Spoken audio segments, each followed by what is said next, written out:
Bon matin à tout le monde. J'ai une question à vous poser ce matin. Pourquoi on étudie le livre des Nombres, ce qui s'est passé au peuple d'Israël il y a 3000 ans dans le désert? Pourquoi au camp des bouleaux on étudie ça cette semaine? Déjà? Rappelez-moi. Parce que je l'ai choisi? Oui, peut-être. Mais pourquoi vous avez choisi, vous, d'être ici? Parce que personne ne vous a forcé, hein? En tout cas, j'espère. Donc, pourquoi pourquoi nous étudions le livre des Nombres? Parce que Paul nous a dit que c'était donné par Dieu pour nous, que c'était le moyen, un des moyens, qui nous donnerait pour qu'il puisse transformer nos désirs dans nos cœurs. Ça, c'est la première question, la première réponse. Il y en a une deuxième. Pourquoi on étudie le livre des Nombres? Parce que Jésus a dit dans l'Évangile que c'était à propos de lui et que ça rendait témoignage de lui. Et oui, intercession, ça pointe vers Jésus, l'intercesseur.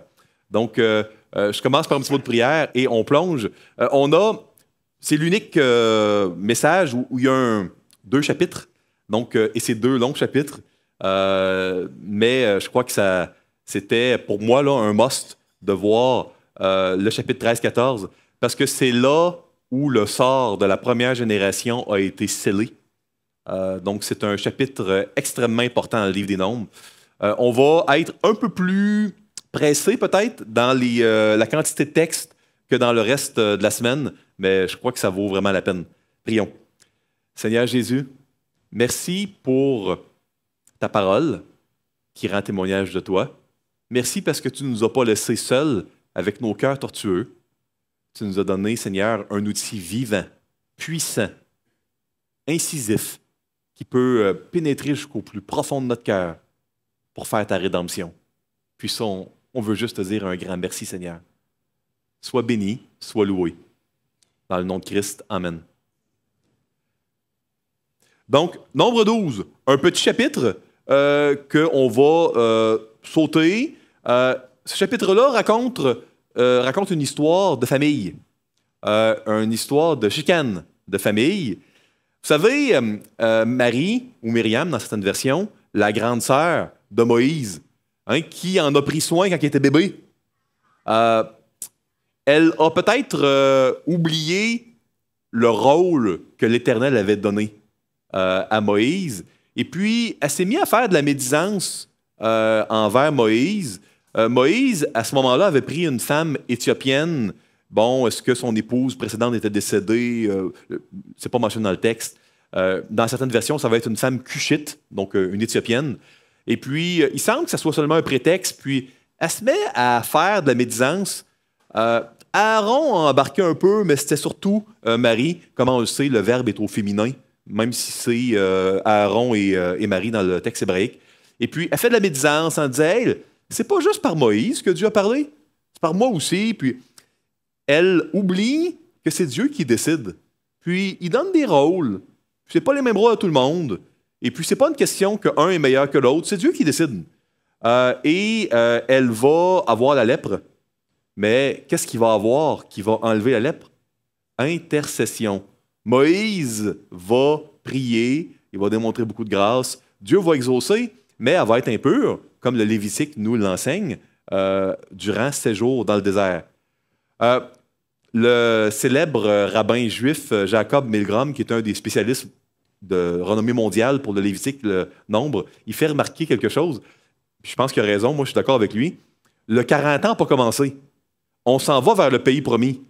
Donc, en raison de ce manquement-là, le peuple d'Israël en entier, les 2,1 millions de personnes vont arriver une semaine plus tard dans le pays promis parce qu'elle va avoir laissé de la jalousie et puis un ministère qui était plus centré sur Dieu, mais qui devient, là, qu'est-ce que je peux aller retirer là, de gloire personnelle à mon ministère? Vous savez, si ça avait été centré sur Dieu, ben, tu fais ce que Dieu te dit. Mais quand on se met à avoir des bénéfices secondaires dans un ministère, c'est là qu'on peut oublier Dieu. On peut s'égarer en chemin puis se mettre à le faire pour nous. Donc, ça, c'est Nombre 12. Et maintenant, nombres 13 et 14, on va les traiter d'un bloc. Il y a 5 événements majeurs dans nombres 13 et 14. Ça commence, on est rendu à Kadès, dans le nord, vraiment, là. Et puis, on va voir qu'on a 12 espions qui sont envoyés pour explorer Canaan. On a le rapport des 12 espions. On a un murmure. Vous n'êtes pas surpris, hein? On a vraiment des querelles, des plaintes dans l'Assemblée concernant le pays promis. Il y a un châtiment de Dieu sur Israël. Et puis là, il y a une attaque manquée de Canaan. Donc, c'est ce qu'on va voir ensemble dans ces chapitres-là. Commençons dès maintenant les chapitres 1 à 24 de Nombre 13. L'Éternel parla à Moïse et dit, « Envoie des hommes pour explorer le pays de Canaan, que je donne aux enfants d'Israël. Tu enverras un homme de chacune des tribus de leur père. Tous seront des principaux. » Donc, le mot hébraïque, là, traduit par principaux, c'est des chefs. Donc, les gens choisissent vraiment des leaders, un par tribu. Donc, des principaux d'entre eux. Moïse les envoya du désert de Paran, d'après l'ordre de l'Éternel. Tous ces hommes étaient chefs des enfants d'Israël. Voici leurs noms. Pour la tribu de Ruben, Shamua, fils de Zakur. Pour la tribu de Siméon, Shaphat, fils de Hori. Pour la tribu de Juda, Caleb, fils de Yéphuné. Pour la tribu d'Issachar, Yigual, fils de Joseph. Pour la tribu d'Éphraïm, Osée, fils de Nun, qui va avoir son nom changé en Josué très bientôt. On s'en vient à ça. Pour la tribu de Benjamin, Palti, fils de Raphu. Pour la tribu de Zabulon, Gadiel, fils de Sodi. Pour la tribu de Joseph, la tribu de Manassé, Gadi, fils de Suzi. Pour la tribu de Dan, Amiel, fils de Gemali. Pour la tribu d'Asser, Sétur, fils de Michaël. Pour la tribu de Nephtali, Nakbi, fils de Vophsi. Pour la tribu de Gad, Géuel, fils de Maki. Tels sont les noms des hommes que Moïse envoya pour explorer le pays. Petite capsule ici. Moïse donna à Osée, fils de Nun, le nom de Josué. Vous savez, le verbe yasha en hébreu ancien, c'est le verbe sauver. Osée, c'est ceux qui ont fait certains étudiants d'hébreu ici, c'est une construction infinitive du verbe sauver. Fait que c'est il sauve ou salut. Josué, qui est la manière hébraïque de dire Jésus en passant, Josué, c'est Yahweh sauve. Donc, immédiatement avant d'envoyer les espions, Josué, qui était le serviteur de Moïse depuis sa jeunesse, Moïse veut lui rappeler quelque chose de clé. C'est pas n'importe qui va sauver. C'est Yahweh. Fait qu'il a changé son nom immédiatement avant de partir comme rappel. Et puis, ça ne sera plus « Il sauve », ça va être « Yahweh sauve ». Donc ça, c'est vraiment beau. Un rappel qui, semble-t-il, va être très utile. Josué va le suivre. Continuons. Verset 17. Moïse les envoya pour explorer le pays de Canaan. Il leur dit « Montez ici par le midi. » Le midi, c'est le sud, hein, c'est dans la Bible. « Et vous monterez sur la montagne. Vous verrez le pays, ce qu'il est, et le peuple qui l'habite, s'il est fort ou faible, s'il est en petit ou en grand nombre, ce qu'est le pays où il habite, s'il est bon ou mauvais, ce que sont les villes où ils habitent, si elles sont ouvertes ou fortifiées, ce qu'est le terrain, s'il est gras ou maigre, s'il y a des arbres ou s'il n'y en a point. Ayez bon courage et prenez des fruits du pays. » C'était le temps des premiers raisins. Ils montèrent et ils explorèrent le pays depuis le désert de Tsin jusqu'à Rehob, sur le chemin de Hamath. Ils montèrent par le midi et ils allèrent jusqu'à Hébron, où étaient Ahiman, Sheshai et Talmaï, enfants d'Anak. Hébron avait été bâti 7 ans avant Tsoan en Égypte. Ça, c'est un petit commentaire, dans le fond, chronologique, vraiment qui permet de confirmer la date de l'époque. Et quand on regarde vraiment avec les fouilles archéologiques, à quel moment cette ville-là en Égypte a été bâtie, on voit que toutes les dates concordent vraiment. La Bible est remplie de repères chronologiques qui sont vérifiables. Il n'y a pas aucun lieu de douter les Saintes Écritures. 23. Ils arrivèrent jusqu'à la vallée de Eshcol, où ils coupèrent une branche de vigne avec une grappe de raisin qu'ils portèrent à deux au moyen d'une perche. Ils prirent aussi des grenades et des figues. On donna à ce lieu le nom de vallée d'Eshcol à cause de la grappe que les enfants d'Israël y coupèrent. Là, avant de continuer, je vous demande quels sont déjà les produits du pays de Canaan qu'ils ont ramenés?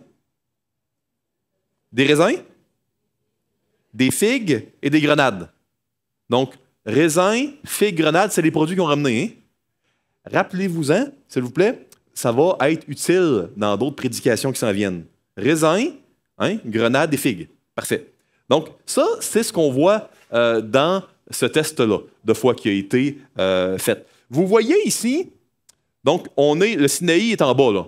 Hein, et puis là, on a monté. Ça n'a pas été long, hein?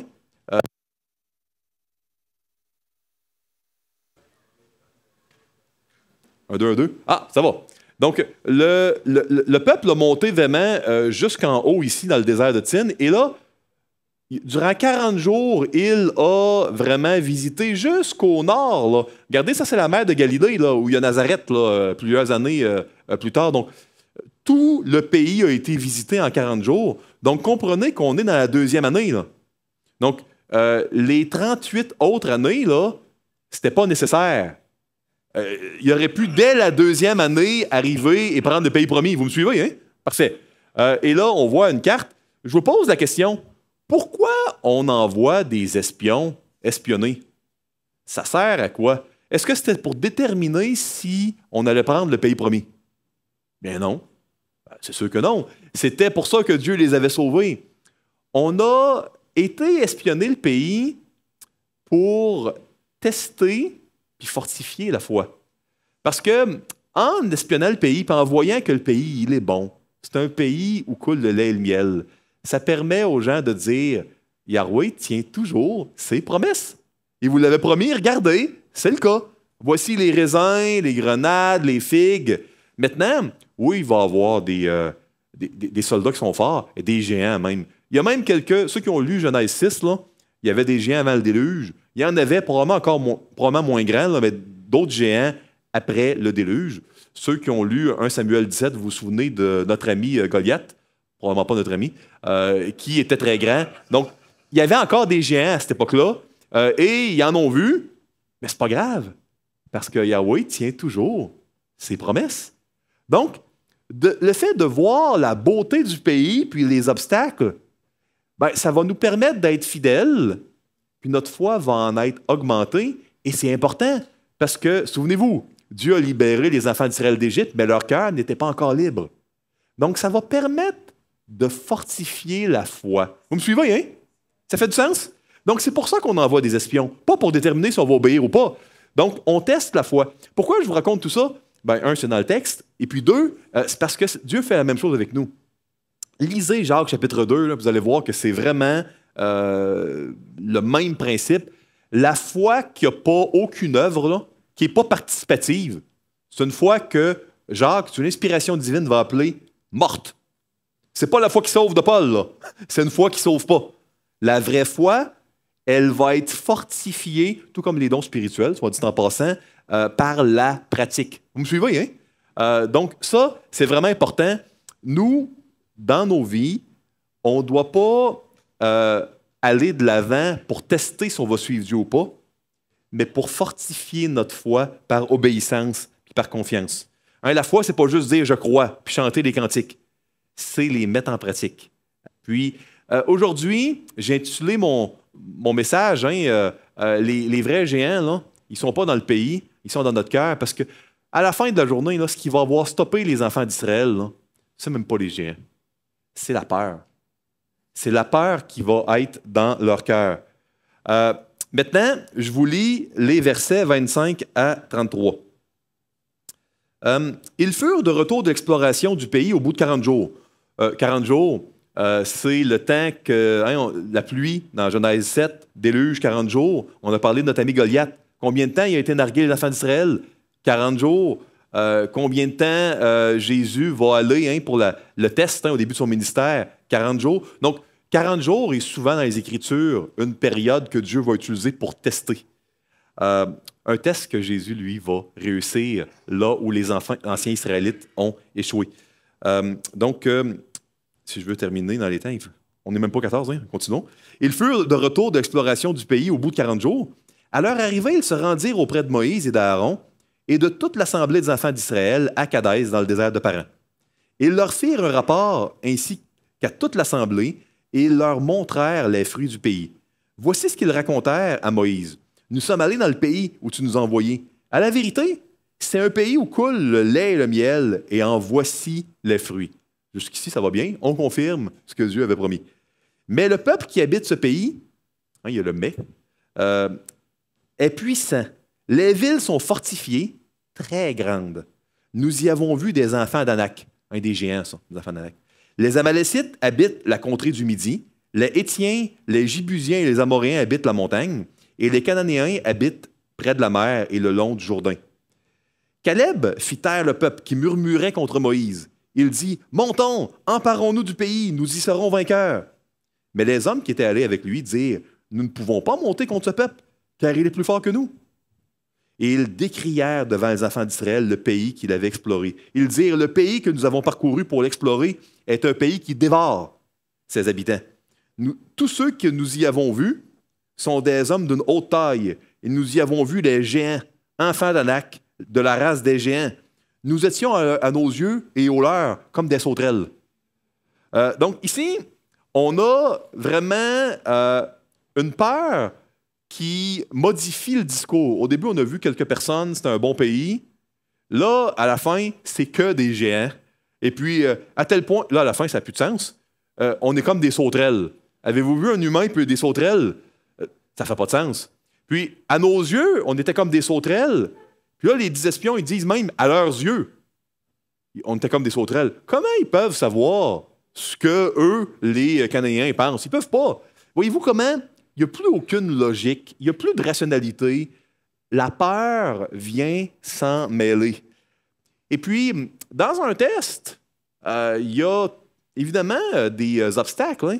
La peur, elle n'était pas sans raison valide, mais elle était complètement inadéquate parce que tu as le Dieu tout-puissant de l'univers qui est là. Il a tué les Égyptiens il y a moins de 2 ans en ouvrant la mer avec des murs d'eau pierre ferme. Tu as vu des tonnerres, des éclairs sur le Sinaï. Il y a eu une nuée de feu la nuit, la nuée le jour, ça se lève. Écoutez, ils ont vu assez de choses pour savoir que Dieu... Ils ont vu les 10 plaies d'Égypte. Les 10 plaies d'Égypte sont produits il y a 2 ans. C'est frais, là. Ils s'en souviennent bien. Donc, clairement, si on a pu vaincre par la puissance éternelle les Égyptiens, on va pouvoir vaincre les Cananéens. Mais la peur, ça change tout. Puis ça vient prendre complètement possession de notre cœur. Donc ça, c'est vraiment ce qu'on voit dans le texte d'aujourd'hui. Donc, Nombre 13 nous présente une histoire de peur. Puis c'est utile parce que, je vous le répète, on est comme dans un désert, nous aussi. Et puis il va y avoir toutes sortes de peurs qui vont étreindre notre cœur. Une peur dans la Bible, c'est quoi? C'est quand on voit une menace devant nous. Puis cette menace-là, elle pourrait nous faire du tort. Elle pourrait nous faire du mal. Et puis là, le remède à cette peur-là, c'est toujours, est-ce que Dieu est plus grand que la menace qui est devant moi? Et dans ce cas-ci, les espions, ils s'entendaient tous pour dire que le pays était un pays d'abondance. Là où il y avait mésentente, il y avait Josué et Caleb d'un côté qui disaient, « Ah, c'est pas vrai qu'on va être leur proie. Au contraire, ils vont être notre pâture. Ça va être facile avec Dieu. Hey, le Dieu des 10 plaies d'Égypte, le Dieu de la mer Rouge, ça va être facile. » Les 10 autres ont laissé la peur remplir leur cœur, puis ça l'a évacué ce qu'ils savaient et ce dont il avait été témoin au niveau de la puissance de Dieu. Avant de jeter les pierres aux 10 espions, je vous pose la question, avez-vous déjà eu l'opportunité de partager l'Évangile à quelqu'un, puis vous avez eu peur? Vous avez eu peur d'être rejeté? Moi, c'est arrivé. C'est arrivé souvent. Parfois, j'ai trébuché puis je ne l'ai pas partagé l'Évangile, puis parfois je l'ai fait. Est-ce que vous avez déjà eu vraiment un frère ou une sœur bien-aimée qui s'éloigne du Seigneur, puis là, vous sentez l'Esprit Saint dans vous qui vous dit, là, vous devriez aller lui parler avec amour. Un à un, entre toi et lui seul. Puis là, vous avez peur. Vous avez peur de ce qui va se passer. Est-ce que la personne va vous donner vos 10 vérités? Est-ce que la personne va vous rejeter? Est-ce que vous allez avoir du trouble? Est-ce que vous avez déjà eu peur peut-être même de vous affirmer comme chrétien dans des discussions qui étaient malsaines. Vous savez, à chaque fois qu'on a ces peurs-là, il y a une menace devant nous. Et puis là, cette menace-là va nous murmurer à l'oreille « Tu es un meilleur roi que Yahweh pour diriger ta vie. » C'est pas clair que ça va être la meilleure chose qui va arriver si tu fais la volonté de Dieu. Pourquoi tu ne gères pas pour les prochaines 10 minutes, 15 minutes ta vie toi-même? Pourquoi tu ne mets pas le roi Jésus durant 10 minutes de côté pour régner, puis tu lui donneras la place dans 10 minutes au roi Jésus? Parce que pour ces 10 minutes-là, c'est peut-être pas la meilleure option que le roi Jésus règne. Ben, c'est ça, hein? Quand on pêche, quand on laisse la peur remplir notre cœur, elle va enlever notre intelligence renouvelée. Donc, les peurs, elles sont légitimes dans un monde déchu. Jésus en a eu dans Luc 22 à suer des gros mots de sang.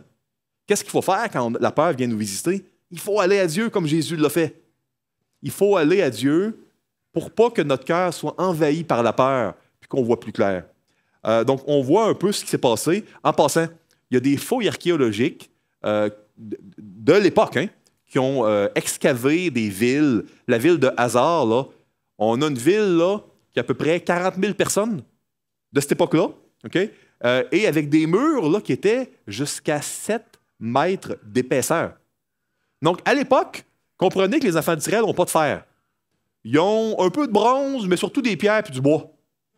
Donc, tu sais, quand tu as un mur de 7 mètres d'épais, c'est quand même problématique, ton bout de bois, là, pour essayer de...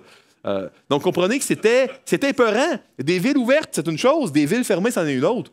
Mais devant l'Éternel des armées, il n'y en a pas de problème. Nos peurs. Êtes-vous effrayé de ne pas avoir d'amis? De ne pas avoir de personnes qui vous aiment? Êtes-vous effrayé de ne pas être assez beau ou assez belle pour plaire aux autres, pour trouver un conjoint, une conjointe? Vous savez, on est à l'époque des médias sociaux, et puis les médias sociaux où on peut retoucher les photos, ont amené un culte de la beauté comme étant identitaire, comme étant un refuge. J'ai été à un parc d'attractions avec mes enfants là, à Disney en semaine de relâche en novembre dernier. Puis on était surpris, mon fils et moi, de voir dans une longue file, les manèges, il y a des files une heure et demie parfois. Là. Puis on a vu un jeune homme qui prenait plein de photos de lui. Puis il n'y avait pas une photo qui n'était pas en train de retoucher. Puis là, c'était dans une file, c'était assez visible. Puis je me suis dit, hey, toutes les photos sont soigneusement retouchées, changeaient, cachaient des choses. Oh, il n'y a rien de mal à ça en passant. Hein? Rien de mal à prendre des photos de soi, rien de mal à les retoucher. Mais je crois qu'on est dans une culture où la beauté est très, très importante. Est-ce qu'on est effrayé de ne pas avoir de succès au travail? Parce que notre travail ou notre avancement, c'est notre sécurité. Est-ce qu'on est effrayé de ne pas avoir de mari ou de femme, de ne pas avoir d'enfants? C'est quoi notre sécurité, nous? Parfois, faire la volonté de Dieu va mettre tout ça en péril. Toutes les réponses là, vont être mises en péril. Puis on va avoir une décision à prendre. Puis la bonne décision, ce n'est pas en étant centré sur nos peurs. C'est en étant centré sur Jésus qu'on va pouvoir l'avoir. Souvenez-vous, quelles que soient les menaces que vous allez avoir sur votre route, Dieu est toujours plus grand que chacune de ces menaces-là. Dieu est plus grand que vos péchés, que les péchés de votre mari, de votre femme, de votre prochain. Dieu est plus grand que celui qui a volé de votre fonds de pension. Dieu est plus grand que l'usine qui ferme. Dieu est plus grand que chaque menace qui sont sur notre route. Dieu est plus grand que les problèmes de santé que je peux avoir, que les diagnostics du médecin. On doit faire sa volonté, puis on doit lui plaire.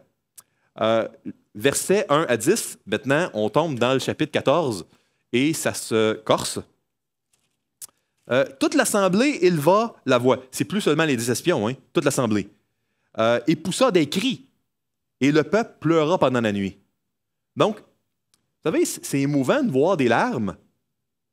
Mais comprenez que ici, c'est un des nombreux exemples de la Bible de personnes qui ont été vraiment souffrants.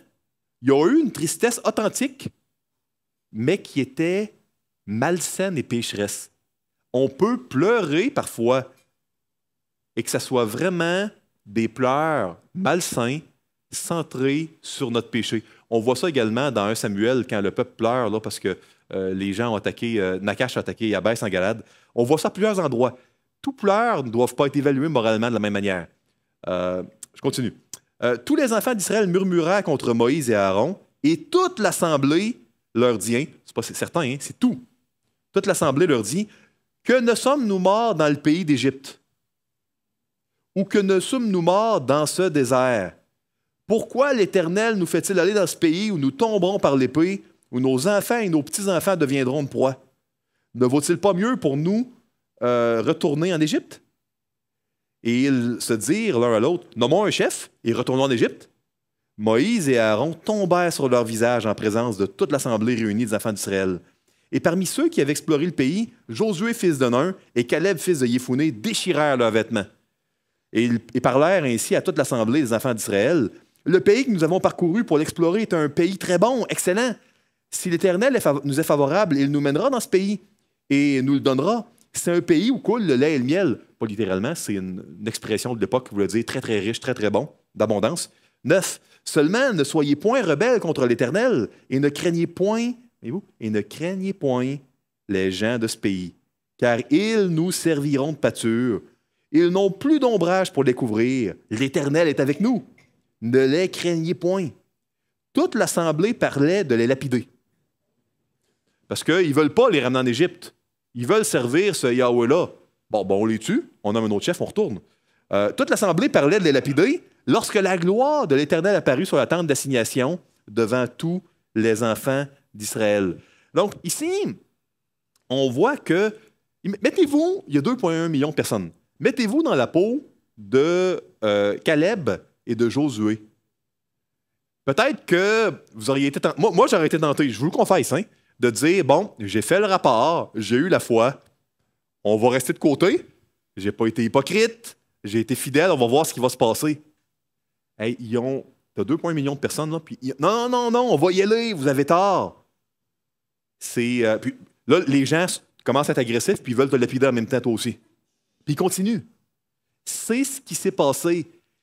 Josué et Caleb n'étaient pas des surhommes, n'étaient pas meilleurs que vous et moi, mais ils ont décidé de dire non à leur peur, puis de se centrer sur Jésus. Ils étaient de la même chair que nous. Nous aussi, on peut avoir le courage de Josué et Caleb parce qu'on a le même Dieu. Mais il faut dire non à nos peurs, puis décider de regarder au Seigneur. Vous comprenez? C'est une décision qu'on doit prendre, ça. Maintenant, moi, j'aime beaucoup ici, regardez, c'est plus juste de se plaindre parce qu'on est tanné de la manne, puis on a beau en faire des gâteaux, la bouillir, du gruau, c'est tout le temps le même goût. C'est plus ça, là. Ici, là, c'est rendu qu'on veut tuer Moïse, puis on veut juste retourner en Égypte.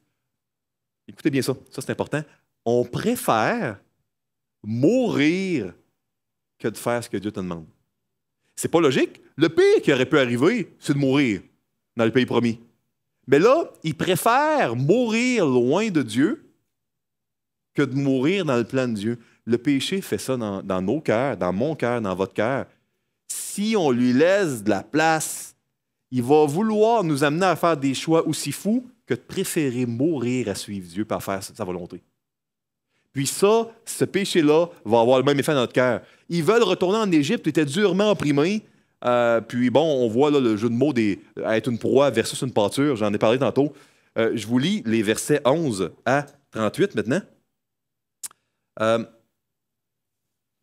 Et l'Éternel dit à Moïse, « Jusqu'à quand ce peuple me méprisera-t-il? Jusqu'à quand ne croira-t-il pas en moi, malgré tous les prodiges que j'ai faits au milieu de lui?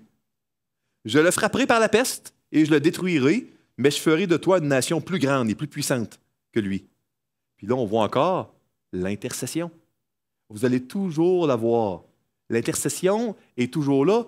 Sauf que là, le problème, c'est qu'est-ce qu'on peut rentrer dans le pays promis si on refuse catégoriquement et qu'on est mieux mourir que d'y rentrer? On ne peut pas. Comprenez? Moïse va intercéder, ça va empêcher l'élimination complète de tout le monde. Mais comprenez que l'intercession, elle va être faite. Mais si tu la rejettes, tu es mieux mourir que de faire la volonté de Dieu et de suivre Jésus, ben, tu te condamnes toi-même. Comprenez? Donc ici, Moïse dit à l'Éternel, les Égyptiens l'apprendront, eux du milieu desquels tu as fait monter ce peuple par ta puissance, et ils le diront aux habitants de ce pays. Ils savaient que toi, l'Éternel, tu es au milieu de ce peuple, que tu apparais visiblement, toi, l'Éternel, que ta nuée se tient sur lui, et que tu marches devant lui le jour dans une colonne de nuée, et la nuit dans une colonne de feu. Si tu fais mourir ce peuple comme un seul homme, les nations qui ont entendu parler de toi diront, l'Éternel n'avait pas le pouvoir de mener ce peuple dans le pays qu'il avait juré de lui donner. C'est pour cela qu'il l'a égorgé dans le désert. Maintenant, que la puissance du Seigneur se montre dans sa grandeur, comme tu l'as déclaré en disant, l'Éternel est lent à la colère et riche en bonté. Là, dans le fond, Moïse cite ce que l'Éternel avait crié dans la nuée dans Exode 34.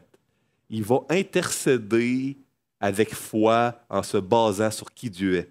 Donc là, Moïse répète ce que Dieu avait crié dans la nuée dans Exode 34.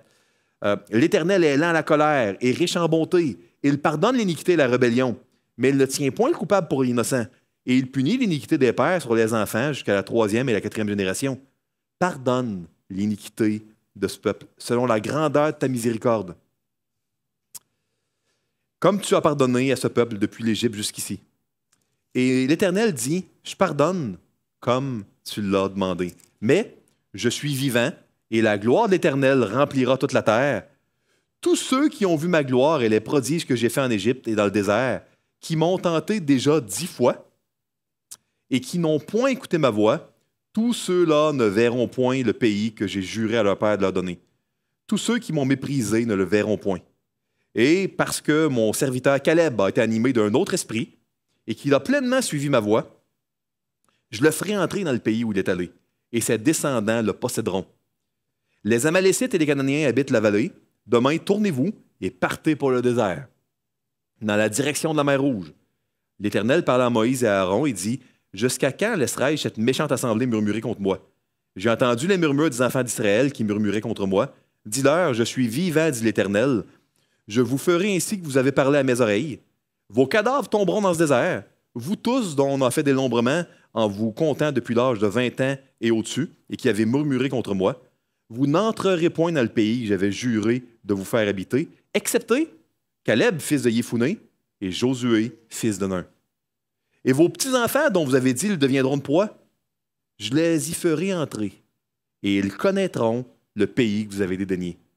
Vos cadavres, à vous, tomberont dans le désert, et vos enfants seront nomades, 40 ans dans le désert, et porteront la peine de vos infidélités, jusqu'à ce que vos cadavres soient tous tombés dans le désert. De même que vous avez mis 40 jours à explorer le pays, vous porterez la peine de vos iniquités 40 années, 1 année pour chaque jour, et vous saurez ce que c'est d'être privé de ma présence. Moi, l'Éternel, j'ai parlé, et c'est ainsi que je traiterai cette méchante assemblée qui s'est réunie contre moi. Ils seront consumés dans ce désert, ils y mourront. Les hommes que Moïse avait envoyés pour explorer le pays, et qui, à leur retour, avaient murmuré contre lui, toute l'assemblée, en décriant le pays, ces hommes qui avaient décrié le pays moururent frappés d'une plaie devant l'Éternel. Josué, fils de Nun, et Caleb, fils de Yéphoné, restèrent seuls vivants parmi ces hommes qui étaient allés pour explorer le pays. Donc ici, on voit que Dieu va épargner, mais les gens qui sont plus de 20 ans, eux vont mourir dans le désert, à l'exception de Caleb et Josué. Et Dieu va leur donner une capacité physique surnaturelle, de sorte que 40 ans plus tard, si vous lisez le livre de Josué, vous allez voir que Caleb, il dépassait probablement plusieurs jeunes de 20 ans quand il faisait les batailles. Et puis, il n'est pas rentré vraiment de peine et de misère. La vigueur était là parce que Dieu est juste. Et puis Dieu a voulu honorer la foi de Caleb et de Josué. Maintenant, on voit que les enfants d'Israël ont vu sa gloire.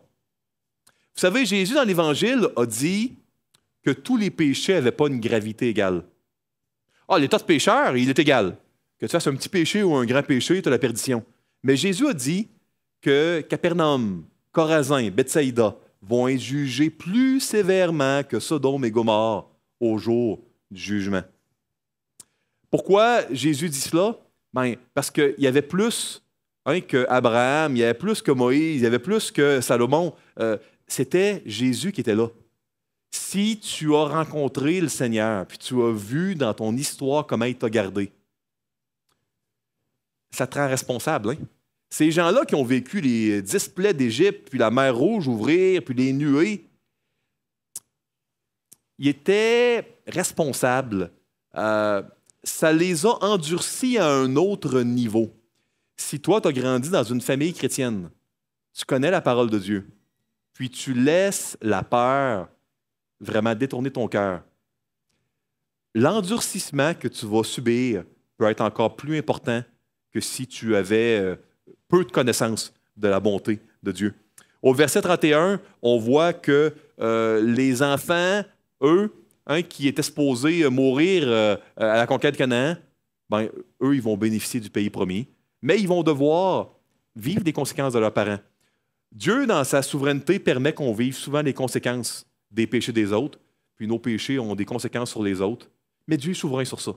Puis il veut changer le mal en bien, puis faire une rédemption. C'est intéressant parce que la plaie qu'on voit au verset 36, c'est le même mot, la même racine que les plaies d'Égypte. Écoutez, ils se mettent à goûter aux plaies d'Égypte. Les plaies d'Égypte ont commencé dans Exode 5. Quand Moïse a demandé à Pharaon de laisser sortir son peuple, Pharaon a dit « Pourquoi j'obéirais? » Je veux dire, moi, c'est pas mon Dieu, Yahweh, je ne le connais pas. Ben, la réponse de l'Éternel a été les 10 plaies. Pourquoi tu dois obéir, Pharaon, puis laisser partir ces millions de personnes-là? Parce que je suis le Dieu qui est plus fort que tous les dieux de l'Égypte. Les plaies touchaient à des royaumes spécifiques de dieux égyptiens. Parce que je suis celui sans qui tout s'écroule, tout s'effrite, tout se désintègre quand on le met sur la banquette arrière. Et, 10e plaie, parce que je suis le Dieu qui sauve. Cette plaie-là touche les enfants d'Israël qui sont incrédules et qui aiment mieux mourir que d'aller là où Dieu va les amener. Ça a commencé par des mauvais désirs. Qui le dit? Paul dans 1 Corinthiens 10. Nous, ça va commencer aussi par des mauvais désirs. Gardez vos cœurs, parce que de lui proviennent les sources de la vie. Notre cœur, c'est là que ça commence. C'est là que les géants vont être, par notre faute, parce qu'on les a laissés grandir sans les tasser. Pourquoi Dieu il dit qu'il va détruire le peuple?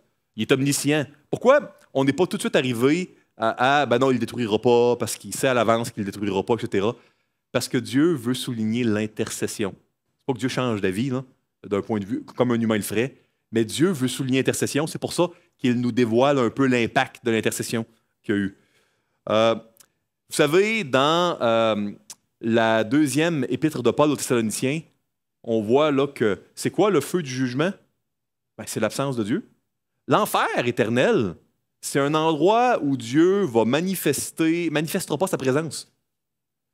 Puis, vous savez, le ciel, c'est un endroit où la présence de Dieu va être manifeste, pure, comme on ne l'a jamais connu. Et puis, ici, on est mieux mourir dans le désert que d'être avec Dieu. Ben, ils vont goûter, c'est quoi? Être séparés de Dieu, puis pas avoir la manifestation de la présence de Dieu. Donc, Lewis disait que l'enfer va être le plus grand monument de la liberté humaine. Parce que les gens qui n'ont pas voulu de Dieu dans leur vie, qui refusaient par-dessus tout d'avoir Dieu, Dieu va respecter ce choix-là, puis ils ne l'auront pas durant leur mort. Lewis disait, il y a 2 sortes de personnes. Celles qui disent à Dieu que ta volonté soit faite, et celles à qui Dieu dit que ta volonté soit faite. Et c'est ce qui va malheureusement se produire en enfer. La dernière section, versets 39 à 45. Moïse rapporta ces choses à tous les enfants d'Israël, et le peuple fut dans une grande désolation. Ils se levèrent de bon matin et montèrent au sommet de la montagne en disant « Nous voici, nous monterons au lieu dont a parlé l'Éternel, car nous avons péché. » Pas de demande de pardon, pas de recherche de qu'est-ce que Dieu veut finalement. Ah, on va y aller finalement. Mais toujours dans la désobéissance. Pas de soumission ou d'abandon à Dieu. Je continue 41. Moïse dit, « Pourquoi transgressez-vous l'ordre de l'Éternel? Cela ne réussira point. Ne montez pas, car l'Éternel n'est pas au milieu de vous. Ne vous faites pas battre par vos ennemis. » Le Moïse dit ça, puis la veille, tu as eu 10 espions qui sont morts d'une plaie. Là. Puis le lendemain, on va monter. Non, montez pas, on y va. Désobéis pas à Dieu, on y va. Puis hier, il y a 10 espions qui sont morts. Car les Amalécites et les Cananéens sont là devant vous, et vous tomberez par l'épée parce que vous vous êtes détournés de l'Éternel, et l'Éternel ne sera point avec vous. Ils s'obstinèrent à monter au sommet de la montagne, mais l'Arche de l'Alliance et Moïse ne sortirent point du milieu du camp. Alors descendirent les Amalécites et les Cananéens qui habitaient cette montagne, et les bâtirent et les taillèrent en pièces jusqu'à Horma. Horma qui veut dire destruction. Érem, c'était être dévoué par interdit. Fait que Horma, c'est un lieu dévoué par interdit, détruit. Vous savez, si Dieu te dit de faire quelque chose, fais-le. Puis s'il te dit de ne plus faire quelque chose, ben, il faut que tu stoppes. Puis ça, c'est ce que les enfants d'Israël n'ont pas compris. Voyez-vous comment Dieu est toujours en dehors de l'équation? Ils en font à leur tête. Ils ont laissé leur peur remplir leur cœur, puis même mieux mourir. Et puis là, finalement, ils veulent aller dans le pays, mais ils ne veulent pas dépendre de Dieu. Ils font à leur tête selon leur agenda. J'ai eu le privilège de grandir dans une famille chrétienne et puis d'être dans la même église pour toute ma vie. Puis j'ai entendu plusieurs personnes, je me souviens étant jeune, qui disaient, moi, à ma retraite, je vais servir le Seigneur. Écoutez, ça m'a marqué. Puis je me disais toujours, c'est dommage qu'ils ne commencent pas un peu maintenant. Non, mais, tu sais, tu commences par aller un peu à l'église, et puis je me souviens de personnes qui, vraiment, lisaient pas trop la Bible, priaient pas trop d'église non plus, mais disaient, moi, là, je vais donner un coup, parce qu'à ma retraite, je vais pouvoir prendre ma retraite plus tôt, puis à ma retraite, je vais avoir plus d'argent, je vais pouvoir servir le Seigneur à temps plein, gratuitement. Puis, j'ai pas vu beaucoup de personnes que ça a fonctionné, ça. Parce que la réalité, c'est que si tu passes ta vie à gérer le timing puis comment Dieu va faire, comment les choses vont se produire, ben, tu vas passer ta vieillesse, tu vas mourir comme ça. À moins qu'il y ait un Dieu intervienne puis qu'il y ait un volte-face. Ça ne veut pas dire que Dieu te demande de laisser son travail, hein, mais il y a une chose, c'est que Dieu il veut diriger toute ta vie, tout ton temps aujourd'hui. Tu peux avoir des bons plans, hein, mais tes bons plans sont une folie comparés aux plans que Dieu a. Les seuls bons plans pour ta vie, c'est ceux que Dieu a. Et puis, ça, c'est important de s'en rappeler. La Bible nous présente une différence entre le remords et la repentance. Vous savez, Judas, il a eu du remords. Il était désolé des conséquences, mais Dieu était absent. C'est pour ça qu'il est appelé le fils de la perdition qui est allé dans le lieu qui est le sien. Donc, lui, on sait qu'il n'est pas avec Dieu parce que le lieu de perdition, ben, ce n'est pas le ciel. Hein? Donc, comprenez que le remords, ça ne sauve pas. La repentance, quand tu es désolé à cause de Dieu, quand tu tournes vers Dieu, ça sauve. J'aimerais vous laisser 7 applications aujourd'hui.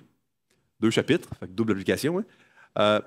Première application, quand les choses vont mal dans ta vie, désire pas retourner en Égypte. Désire pas mourir plutôt que de faire la volonté de Dieu. Ça a été écrit pour nous servir d'exemple, comme pour nous instruire, pour que nous, nos désirs, on les gère différemment. 2, agis pas selon tes peurs, agis selon ce que tu sais qui est vrai. C'est ce que Augustin disait à une époque difficile quand il a écrit La Cité de Dieu. Il y a plus de 1500 ans, quand il y avait les barbares qui ont saccagé Rome, puis qui étaient à quelque temps lui-même que sa ville à Hippo se fasse saccager, il a dit dans les pires tempêtes de ta vie, où tu ne vois plus clair, prends les décisions que tu aurais prises quand tu voyais clair. Si aujourd'hui tu as des doutes par rapport à ta foi, si tu es dans une tempête, prends pas des décisions basées sur ta confusion présente.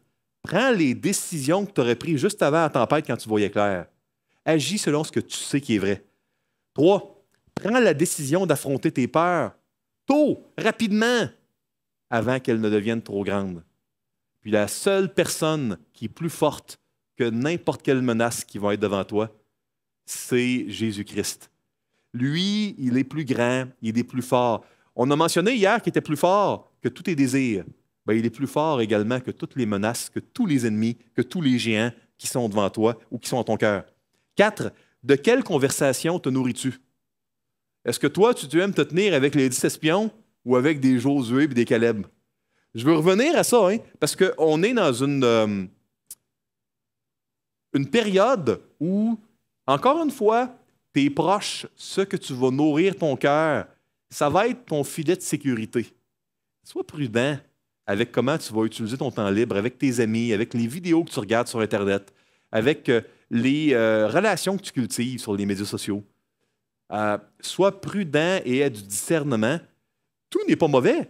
Choisis les bonnes choses. Selon quelle définition? Celle de Dieu. Comment? Il faut prendre le temps de lire un peu la Bible. Puis là, tu vas pouvoir avoir le discernement. C'est ce qu'on voit, hein? Épée vivante, hein? Plus tranchante qu'une épée à deux tranchants, qui va aller profondément pour t'aider à avoir un discernement qui est divin. 5. Quelle convoitise te domine?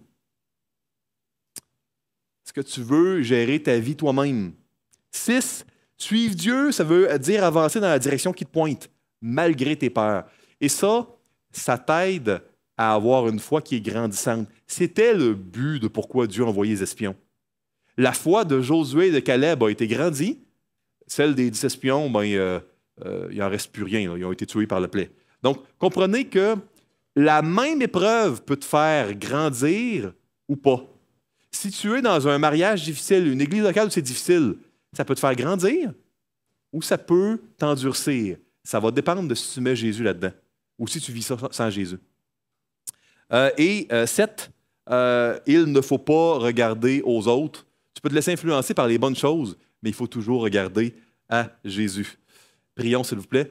Seigneur Jésus, merci parce que tu nous donnes ces textes véridiques qui vont nous aider, on le croit par la foi parce que tu le dis, et tout ce que tu dis est vrai, qui vont nous aider à gérer nos désirs, à gérer notre cœur. On en a besoin, Seigneur. On te remercie. Fais une œuvre de gloire, une œuvre belle, une œuvre excellente dans nos cœurs. On veut s'abandonner à toi. Oui, prends tout, Seigneur. Et c'est dans ton nom, le nom de Christ, que nous te prions. Amen.